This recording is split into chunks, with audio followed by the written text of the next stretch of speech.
Hello and welcome to the In Focus series section of Drishti IAS. I am Aisha Singh and in today's video, we will be discussing about the radiation alert in Australia which has recently been observed because a radioactive capsule containing the cesium element has been found on the highways in Australia. So let us understand the timeline of the video. First, we will be looking at the news, then how the capsule was lost, then about the cesium-137 which has been found inside the capsule. Then what are the risks posed by the capsule? Then what are the penalties which can be put on a person having the radioactive? Then what are the applications of it? In the end, a prelims MCQ. This topic is of relevance from General Studies paper 3, that is Science and Tech. This topic is of mainly importance from the mains perspective and from prelims the application aspect.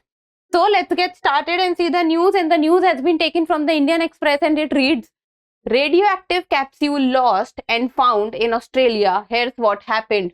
So the important point here is the radioactive capsule. And this radioactive capsule, I'll just show you the image. This is the image of the radioactive capsule. So this was the radioactive capsule which was first lost, but now it has been found by the Australian authorities. And this radioactive capsule, under it was also containing the cesium element. So what has happened is a tiny radioactive capsule was lost on a highway in Western Australia. I'll just be telling you about the location also.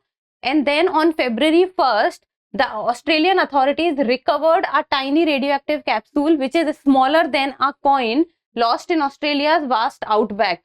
So there was a truck which was carrying the radioactive capsules. It was taking the radioactive capsules from one place to another place, and when the truck was on the highway, so it is still unclear how the radioactive capsule was lost.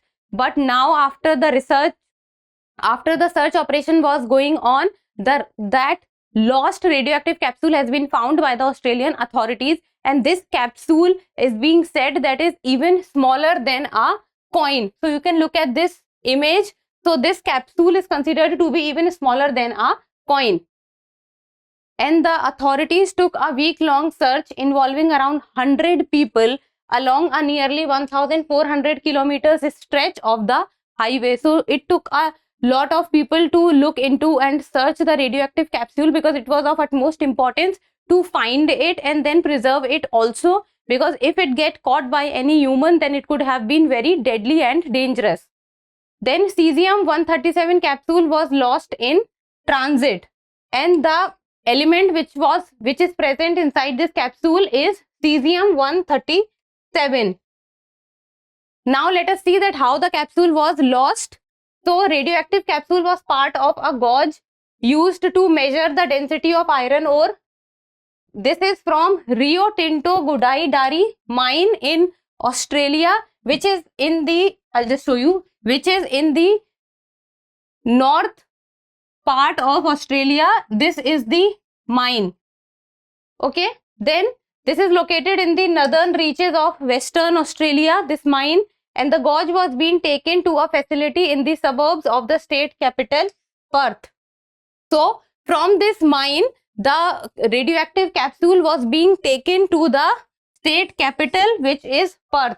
So it almost covered the distance more than 1,400 kilometers. And during this transit from one place to another place, somewhere in between on highways, the capsule was lost. Then the capsule fell off a truck during the transport or transit.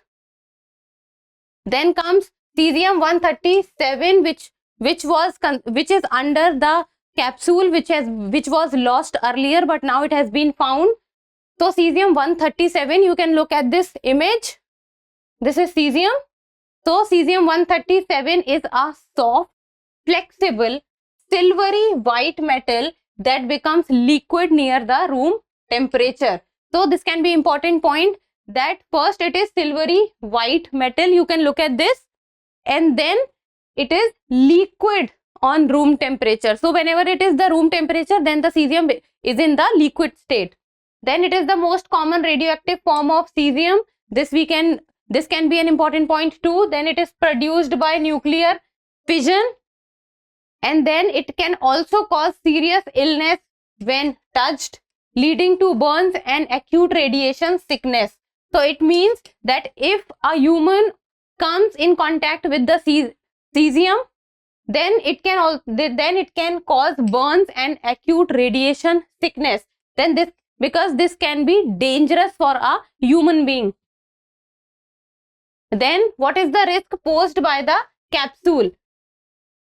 This can be a big problem, and so big search operation was conducted to find this capsule only because of the fact that this capsule contained a risk for the human life, that if any human or if someone who would misuse it comes in contact with it or finds it, then this can lead to very big problems. Then the exposure could cause radiation burns or radiation sickness for people. This is one of the reasons. Then the biggest danger was that the capsule would be picked up by someone unsuspecting person. So if someone who does not have good ideas can even cause more harm, because he or she can use this element or can use this radioactive substance for its bad, not for good. Then radioactive materials like cesium-137 produce beta and gamma radiation. So this can be important, that what kind of radiation does it produce? It produces beta and gamma radiation, both of which are harmful for humans. And we all know that excessive exposure to any kind of radiations is not good for our health. Then the short-term risk can be that radiation poisoning, which can be deadly in nature, while the long-term risk can cause cancer.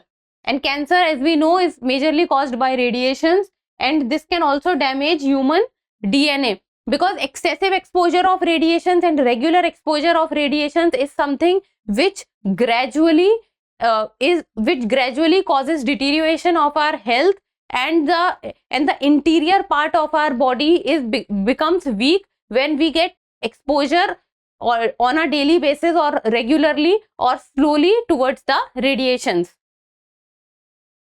Then comes, now let's talk about that, is there any penalty in Australia where this incident has recently happened, that if someone possesses a radioactive element, so will there be any penalty on that person or not? Then the maximum penalty for failing to safely handle radioactive substances.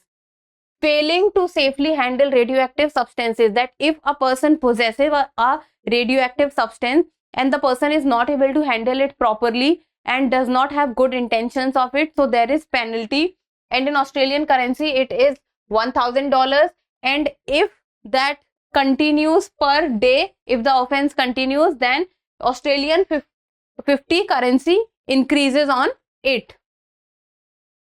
Then now let's talk about what are the applications of radioactivity. This is one of the important points that we need to, whenever we are talking about the science and tech topics, so what becomes important for you to know, if it is a technology, then you need to know what are the applications of it. And we have already seen that UPSC is very fond of this concept of asking the uses, the applications, the negatives of any kind of technology. So knowing about the application aspect is a very important part of it.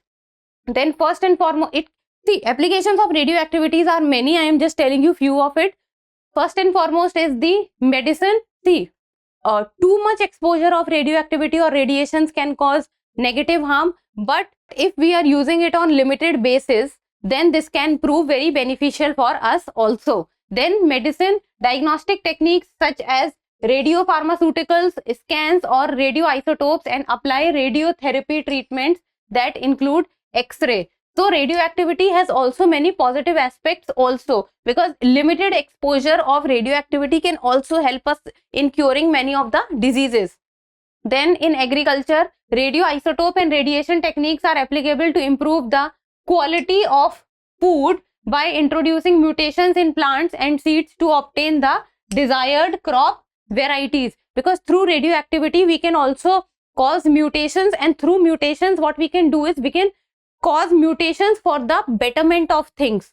So by getting this betterment of things, we can make the plant varieties desired, which will be beneficial for us and which is desired by people. Then comes space. Then one of the main applications of nuclear batteries is space navigation, because in space navigation is a specialized field and we need a lot of specialization in it, and these specialists are the best people to actually use the radioactivity for its betterment. Then the radioactivity or the radiations are also helpful in smoke detectors, they are used, and then sterilization process also they are used. Now before the prelims MCQ, 68th BPSC mains course Drishti is launching this, and this is on a live online format, and this is commencing from 16th February 2023. So you can download the Drishti Learning app and can know about the course also. So in the end, now let's talk about the prelims MCQ, and the question says, which among the following are applications of radioactivity? First is medicine, then space, agriculture, smoke detectors. You have to talk about the correct answer, and the codes are 2 and 4 only, 2, 3 and 4 only, 1, 2 and 3 only, or 1, 2, 3 and 4. So try to solve the question and give me the answer in the comment section. So that's all for today. Thank you so much for watching. Till we meet next time, keep reading and keep writing.